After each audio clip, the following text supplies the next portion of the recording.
मी सुनेत्रा अजित पवार गांभीर्यपूर्वक प्रतिज्ञा करते की कायद्याद्वारे स्थापित झाले आहे अशा भारताच्या संविधानाबद्दल मी खरी श्रद्धा व निष्ठा बाळगीन. मी भारताची सार्वभौमता व एकात्मता उन्नत राखीन.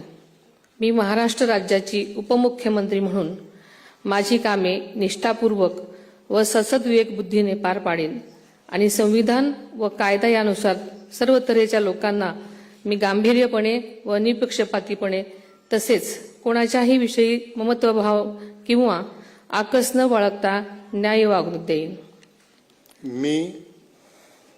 मी सुनेत्रा अजित पवार गांभीर्यपूर्वक प्रतिज्ञा करते की महाराष्ट्र राज्याची उपमुख्यमंत्री म्हणून माझ्या विचारार्थ आणली जाईल किंवा मला ज्ञात होईल अशी कोणतीही बाब अशी उपमुख्यमंत्री म्हणून माझी कामे यथायोग्य पार पाडण्यासाठी आवश्यक असेल ते खेरीज करून